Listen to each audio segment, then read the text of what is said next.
తెలంగాణ రాష్ట్రానికి వచ్చినప్పుడు ప్రధానంగా ఇప్పుడు ప్రధాన ప్రతిపక్షంగా BRS, Congress party, BJP, VCK ఇట్లా వస్తున్న అన్ని వాటిల్లో కూడా బీఆర్ఎస్ పరిస్థితి ఏందంటారు? బీఆర్ఎస్కు ఇప్పటికీ ప్రజా పునాది ఉన్నది. ఓట్ల రూపంలో చాలా బలమైన పార్టీ. తెలంగాణలో ఉన్న 10-12 వేల గ్రామాల్లో బీఆర్ఎస్ ఉంది. సో బీఆర్ఎస్ అనేది ఇమ్మీడియట్గా చేయాల్సిన పని టీఆర్ఎస్గా మారటం. తెలంగాణ ప్రయోజనాల కోసం ఏర్పడ్డ పార్టీ టీఆర్ఎస్. తెలంగాణ ప్రయోజనాలని కాపాడడానికి ఆ పార్టీ ఉనికిలో ఉండాలి, అది పోరాడాలి. తెలంగాణ రాష్ట్ర సమితిగానే ఉండాలి. తెలంగాణ రాష్ట్ర సమితిగానే ఉండాలి. వీసీకే పార్టీ తరఫున మేము వాళ్ళకి సలహా కూడా ఇస్తున్నాం. మీరు బీఆర్ఎస్ అనే పేరుని మార్చుకొని టీఆర్ఎస్గా మారండి. ఎందుకంటే తెలంగాణ ప్రయోజనాల కోసమైనా టీఆర్ఎస్ అనేది ఉనికిలో ఉండాలి. అయితే కాంగ్రెస్, బీఆర్ఎస్ ఈ రెండింటి మధ్యన జరుగుతున్న పోరాటం వాస్తవానికి కాంగ్రెస్ జస్ట్ 1.5% మెజారిటీతోటి గెలిచింది. అంటే బలమైన పార్టీ బీఆర్ఎస్ ఇక్కడ. అందుకని బీఆర్ఎస్, కాంగ్రెస్ మధ్యన జరుగుతున్న ఈ పోరాటం ప్రజాస్వామిక స్ఫూర్తికి సంకేతం. అయితే నేనే కానీ, వీసీకే కానీ, ఇంకా మిగతా వాళ్ళందరూ కూడా భావిస్తున్నది ఏంటంటే బీజేపీకి, బీఆర్ఎస్కి మధ్యన ఒక అనిర్వచనీయమైన సంబంధం ఉన్నది. ఒక ఇన్విజిబుల్ రిలేషన్ ఉన్నది. ఎవరికి కనిపించని ఒక సంబంధం ఉన్నది. అదే గనక కొనసాగితే తెలంగాణ దెబ్బతింటుంది, దేశ ప్రయోజనాలు దెబ్బతింటాయి. కాబట్టి కేసీఆర్ నిజంగా ఫైట్ చేస్తే, అంటే ఫైట్లో చీటింగ్ ఉండకూడదు. అంటే కాంగ్రెస్ను ఓడించడానికి బీజేపీని గెలిపించే కార్యక్రమాన్ని కేసీఆర్ గారు నెత్తి మీదికి ఎత్తుకోకూడదు, లోపాయకారి ఒప్పందం చేసుకోకూడదు. కానీ ఇప్పుడున్న పరిస్థితి ఏంటంటే చాలా నియోజకవర్గాలు బీజేపీని గెలిపించడానికి అనుకూలంగా డమ్మీ క్యాండిడేట్లను పెట్టారు అనేది ఒక విమర్శ ఉంది, ఒక అబ్జర్వేషన్ ఉంది. సో నిజంగా బీఆర్ఎస్ బీజేపీకి వ్యతిరేకంగా పోరాడేదే అయితే కనుక తన అభ్యర్థుల్ని, బలమైన అభ్యర్థుల్ని పెట్టాల్సి ఉండే, వాళ్ళని గెలిపించుకోవాల్సిన అవసరం ఉండే. కానీ చాలా చోట్ల వాళ్ళకి మంచి అభ్యర్థులను పెట్టకుండా డమ్మీ క్యాండిడేట్లను. అంటే ఇప్పుడు కేసీఆర్ బిడ్డ కూడా, కవిత కూడా లిక్కర్ స్కామ్లో ఉంది. సో కేంద్ర ప్రభుత్వంతో మంచిగా ఉండాలనే ఒక కన్సర్న్ ఏమన్నా ఉందంటారా? బహుశా అది కూడా ఉండొచ్చు. అంటే నా విమర్శ కూడా అదే.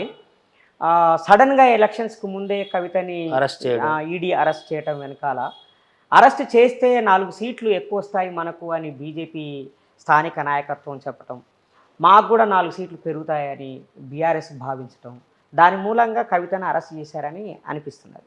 ఒకవేళ అదే జరిగితే కనుక ఈ రాష్ట్రంలో బీఆర్ఎస్ తన ఉనికిని కోల్పోతుంది. అంటే తెలంగాణ ప్రజల ప్రయోజనాలు అనేటివి ప్రమాదంలో పడతాయి.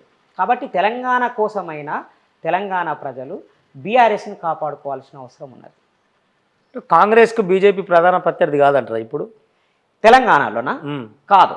దేశంలో కాంగ్రెస్కి బీజేపీకి మధ్యన ఫైట్ జరుగుతుంది. రాష్ట్రంలో మాత్రం కాంగ్రెస్కి బీఆర్ఎస్కి మధ్యన ఫైట్ జరుగుతుంది. ఇక్కడ గమనించాలి మీరు, కాంగ్రెస్ వర్సెస్ బీఆర్ఎస్ ఒక fight, okay, VCK versus BJP ఒక ఫైట్. మీరు సీదా బీజేపీనే ఓట్లాడుతారు? మా ఫైట్ బీజేపీ మీదనే, అంతే, కాంప్రమైజ్ లేదు. కాంగ్రెస్ బీఆర్ఎస్తో పోరాడుతుంది, వీసీకే బీజేపీతో పోరాడుతుంది. మీ వీసీకే పార్టీ ఏపీలో ఎందుకు దాని ప్రస్థానం లేదు? ఏపీలో 25 సీట్లకి మేము పోటీ చేస్తున్నాం, 2 పార్లమెంట్ సీట్లకి పోటీ చేస్తున్నాం. కాంగ్రెస్తో అలయన్స్ కోసం ప్రయత్నం చేస్తాం. అక్కడ ఒక కూటమి ఉంది కదా, జనసేన బీజేపీ, టీడీపీ కూటమికి మేము వ్యతిరేకం. అది ఒక అప్రజాస్వామికమైన కూటమి, దానికి వ్యతిరేకం. మీరు ఎట్లా చెప్తారు అప్రజాస్వామికం అని? బీజేపీతో కలవడమే అప్రజాస్వామికం. బీజేపీ రాజ్యాంగానికి వ్యతిరేకం, బీజేపీ మైనార్టీలకు వ్యతిరేకం, ముస్లింలకు వ్యతిరేకం, క్రైస్తవులకి, దళితులకు వ్యతిరేకం. కానీ చంద్రబాబు నాయుడికి ముస్లింల ఓట్లు కావాలి, బీసీలకు ఓట్లు కావాలి. బీసీల జనగణనను వ్యతిరేకించిన బీజేపీతోటి చంద్రబాబు పొత్తు పెట్టుకున్నాడు. అన్యాయంగా ఈడబ్ల్యూఎస్ రిజర్వేషన్లు ఇచ్చిన బీజేపీతో పొత్తు పెట్టుకున్నాడు. తెల్లారులేస్తే ముస్లింలని దేశద్రోహులని, తీవ్రవాదులని, ముస్లింలకి మీ ఆస్తులు పంచిపెడతారని ప్రచారం చేస్తున్న నరేంద్ర మోడీతోటి చంద్రబాబు నాయుడు పొత్తు పెట్టుకున్నాడు. కాబట్టి అది అప్రజాస్వామిక పొత్తే, అన్యాయమైన పొత్తు. మేము షర్మిల కాంగ్రెస్ తోటి పొత్తు పెట్టుకోవాలని ప్రయత్నం చేశాము. చర్చలు సఫలం కాలేదు. అందువల్ల మేమే ఇండివిజువల్. ఎందుకు మిమ్మల్ని తిరస్కరించినట్టు ఆడ షర్మిల ఒక్కసారి తెర మీదకి వచ్చిన తర్వాత వైఎస్ఆర్సీపీ ఓడిపోతున్నది అనే వాతావరణం పెరిగిన తర్వాత వైఎస్ఆర్సీపీ నుండి కాంగ్రెస్ పార్టీలో చేరికలు పెరిగాయి, బలమైన అభ్యర్థులు వచ్చారు అక్కడికి.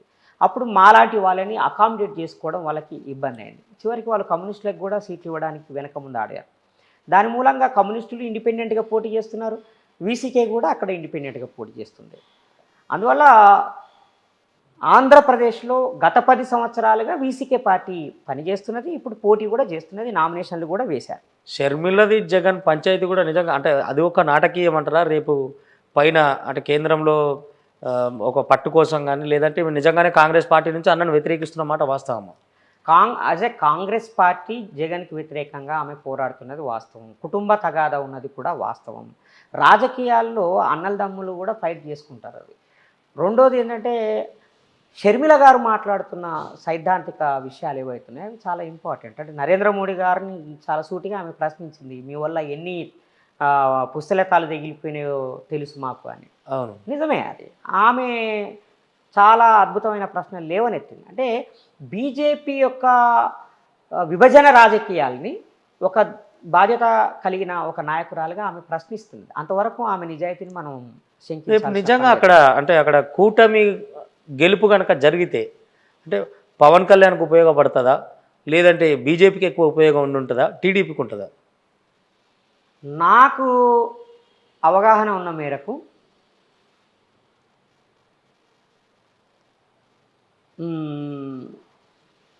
యాంటీ ఇన్కంబెన్సీ ఓటు డిస్టర్బ్ అవుతుంది, తద్వారా చంద్రబాబు నాయుడుకి ఉపయోగపడుతుంది. బీజేపీకి అంటే బీజేపీని పెద్దగా అక్కడ ఎవరు లెక్క పెట్టరు, చంద్రబాబు నాయుడు కూటమికి ఉపయోగపడుతుంది. కాంగ్రెస్ పార్టీ షర్మిల నాయకత్వంలో ఆంధ్రాలో చేస్తున్న పోరాటం మూలంగా జగన్ రెడ్డికే లాభం జరుగుతుంది.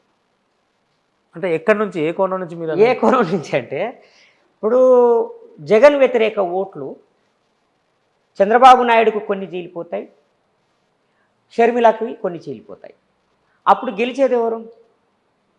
జగనే గెలుస్తాడు అల్టిమేట్. ఇప్పుడు ఏపీలో మళ్ళీ జగనే అంటారా? వచ్చే అవకాశం ఉంది. జగన్కి ఒక బేస్ ఉన్నది, సంక్షేమ పథకాలు బలంగా అమలు చేశాడు అనేది ఒక మంచి పేరు ఉన్నది కావచ్చు, అది వాస్తవం కూడా కావచ్చు. అయితే కొంత వ్యతిరేకత ఉన్నది.